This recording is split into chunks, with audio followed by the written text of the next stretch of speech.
दोस्तों good morning. Target Vishwanath online YouTube class में आप सभी का एक बार पुनः स्वागत है। दोस्तों आज हम लोग अन्य क्लास के अध्ययन के क्रम में आज सामान्य अध्ययन की क्लास का शुभारंभ करने जा रहे हैं, जिसमें हम लोग आज सबसे पहले सामान्य अध्ययन के क्रम में ज्योग्राफी भारतीय भूगोल के क्लास को आगे बढ़ाएंगे और उसमें सबसे पहले चैप्टर भारत की स्थिति और विस्तार तथा भारत का नामकरण पे हम लोग आज इस मैप के माध्यम से चर्चा करेंगे और ये जानने का प्रयास करेंगे कि हमारी भारत की जो भौगोलिक स्थिति है उसकी दिशा और दशा क्या है हमारे मैप में। आइए देखते हैं मैप के माध्यम से थोड़ा सा चर्चा करते हैं। सबसे पहले हम नामकरण को देखते हैं। भारत के नामकरण की बात आए, जैसा कि हम लोग सभी जानते हैं कि भारत हमारी संस्कृति और सभ्यता से ओतप्रोत एक हमारा राष्ट्र है और जो अपनी विशालता के कारण भारतीय उपमहाद्वीप की संज्ञा दी गई है। अपनी विशालता के कारण इस भारत को, हमारे भारत देश को भारतीय उपमहाद्वीप की संज्ञा दी गई है। इसके नामकरण की बात आती है तो एक नाम इनका सबसे प्रचलित नाम है जो भारत है, जिसके बारे में हम सभी लोग जानते हैं कि भारत का नाम भारत कैसे पड़ा।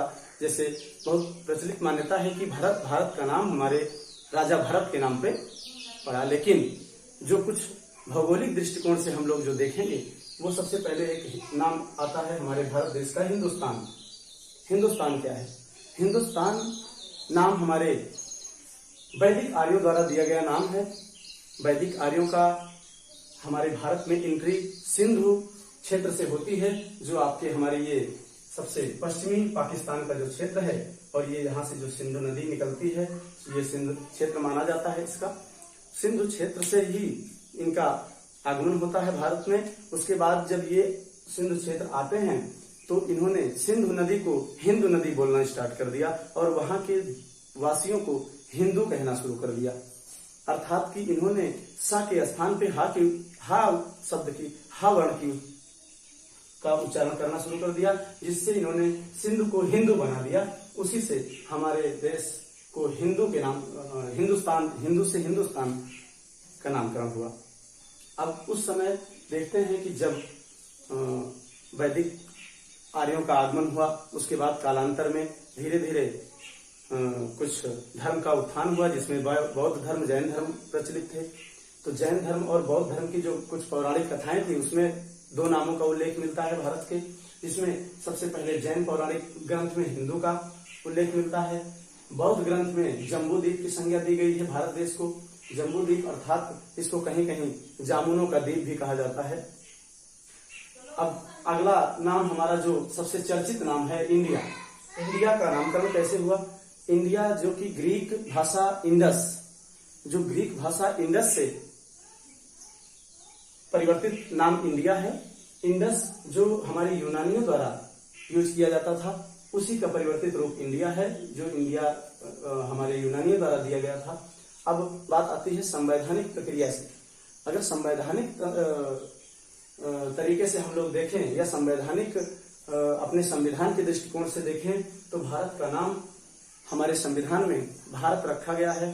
संविधान के अनुच्छेद 1 में भारत उल्लेख है और ये कहा गया है कि भारत एक यूनियन ऑफ स्टेट अर्थात राज्यों का संघ होगा। भारत संविधान में ये क्वेश्चन भी पूछा गया है कि किस आर्टिकल में, भारतीय संविधान के किस आर्टिकल में भारत का नाम भारत और एक यूनियन ऑफ स्टेट की संज्ञा दी गई है। भारत को एक यूनियन ऑफ स्टेट की संज्ञा किस आर्टिकल में दी गई है तो वो हमारे संविधान के आर्टिकल नंबर 1 में। ये तो हमारे नामकरण की दृष्टि रही। हमारे भारत के अन्य विभिन्न नाम कैसे हुए और इन सभी नामों पे क्वेश्चन बन चुके हैं, आप इसको कहीं जरूर नोट डाउन कर लीजिएगा। अब हम लोग चलते हैं अपने भारत देश की अक्षांशीय और देशांतरीय विस्तार पे चर्चा देखते हैं। इनकी स्थिति क्या है भौगोलिक। सबसे पहले हम लोग इनके चारों बिंदुओं को कवर करते हैं, पूर्वी, पश्चिमी, उत्तरी और दक्षिणी। जैसा कि हम लोग देखे हैं, अगर यदि ग्लोब में देखें या पूरे वर्ल्ड के मैप में देखें तो भारत की जो स्थिति है वो देखिए। जैसे अगर हम मैप के माध्यम से देखेंगे, मान लीजिए ये ग्लोब है पूरा और ये हमारी 0 डिग्री और ये हमारा 0 डिग्री देशांतर रेखा और ये क्षांश रेखा। उसके बाद हमारे भारत की जो स्थिति है वो इस सिचुएशन में है, अर्थात इसको हम क्या कहेंगे, उत्तरी गोलार्ध और पूर्वी देशांतर। भारत हमारा उत्तरी गोलार्ध अर्थात गोलार्ध, ये जो 0 डिग्री हमारी विषुवत रेखा है, जो 0 डिग्री विषुवत रेखा है वो हमारे पूरे ग्लोब को 2 बराबर भागों में बांटती है। उसी को हम, इसके ऊपर का पोर्शन को उत्तरी गोलार्ध और नीचे के पोर्शन को दक्षिणी गोलार्ध कहेंगे। तो हमारे भारत देश की जो स्थिति है वो उत्तरी गोलार्ध अर्थात इस विषुवत रेखा से 8 डिग्री ऊपर है। ये जो दक्षिणी पॉइंट देख रहे हैं ना कन्याकुमारी, ये विषुवत रेखा से 8 डिग्री 4 मिनट ऊपर है। उसी के दृष्टिगत हम ये भारत के भौगोलिक विस्तार को देखते हैं। जो भारत का हमारे भौगोलिक विस्तार है ये उत्तरी गोलार्ध और पूर्वी देशांतर में पड़ता है। तो हम देखते हैं कि सबसे पूर्वी बिंदु क्या है। भारत का सबसे पूर्वी बिंदु अरुणाचल प्रदेश में एक स्थान का नाम पड़ता है किबिथ, जो हमारे भारत देश का सबसे पूर्वी बिंदु होगा, अरुणाचल प्रदेश में पड़ता है। इसका अक्षांशीय विस्तार 97 डिग्री 25 मिनट। और पश्चिमी बिंदु गौर माता जो गुजरात क्षेत्र में पड़ता है 68 डिग्री 7 मिनट। सबसे उत्तरी बिंदु इंदिरा काल के नाम से जानते हैं, कई बार क्वेश्चन पूछ चुका है, 37 डिग्री 6 मिनट सबसे भारत का उत्तरी बिंदु। और दक्षिणी बिंदु भारत का कन्याकुमारी आता है जो 8 डिग्री 4 मिनट। इसका जो लोकेशन है मैप का 8 डिग्री 4 मिनट है। कन्याकुमारी भारत का सबसे दक्षिणी बिंदु। लेकिन ध्यान रखने की ये बात है कि ये लिखा गया है कि भारत भूमि का दक्षिणी बिंदु है, ना कि भारत का दक्षिणी बिंदु। अगर भारत के दक्षिणी बिंदु की बात की जाए तो भारत के दक्षिणी बिंदु हमारा अंडमान निकोबार द्वीप समूह में ग्रेट निकोबार पे, अंडमान निकोबार द्वीप समूह का सबसे निचला द्वीप ग्रेट निकोबार के नाम से जाना जाता है। उसी पर एक पॉइंट है इंदिरा पॉइंट, जिसको हम पिग्मिलियन पॉइंट के नाम से भी जानते हैं।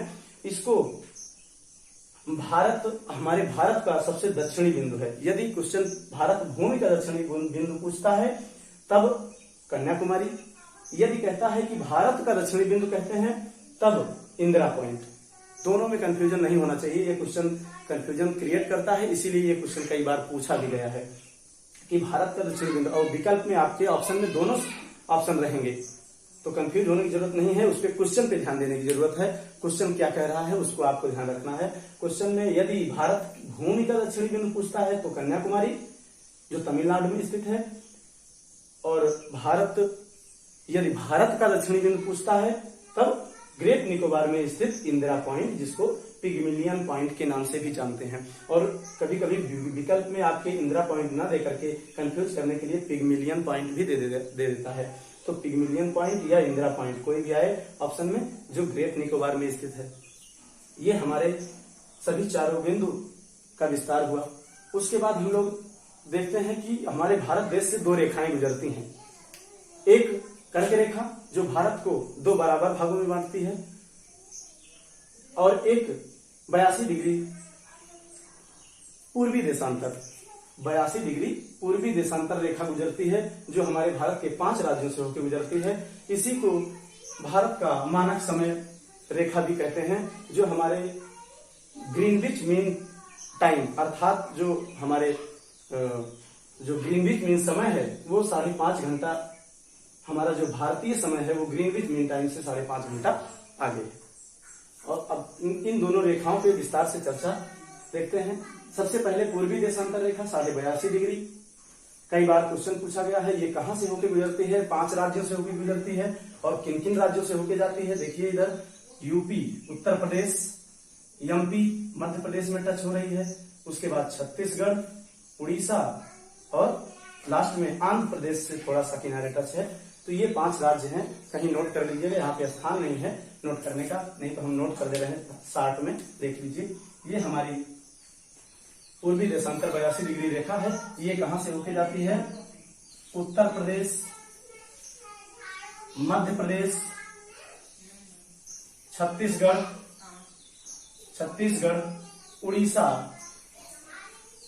उड़ीसा और आंध्र प्रदेश।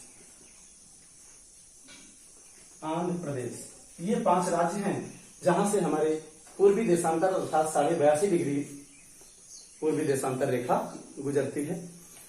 उसके बाद ये भारत के मध्य से गुजरने वाली रेखा कर्क रेखा, जो हमारे 8 राज्यों से होकर गुजरती है। वो कौन से हैं? सबसे पहले गुजरात, उसके बाद राजस्थान, मध्य प्रदेश, छत्तीसगढ़, झारखंड, पश्चिम बंगाल, त्रिपुरा और मिजोरम। ये कर्क रेखा हमारे भारत के 8 राज्यों से होकर गुजरती है। ये 2 रेखाएं ऐसी हैं जो हमारे भारत को कहीं ना कहीं वर्टिकल या हॉरिजॉन्टल क्रॉस करती हैं। उसके बाद हम कुछ जो देश हैं जो हमारे भारत के सीमा से लगे हुए हैं उस पर चर्चा करते हैं। देखिए कौन कौन से हैं।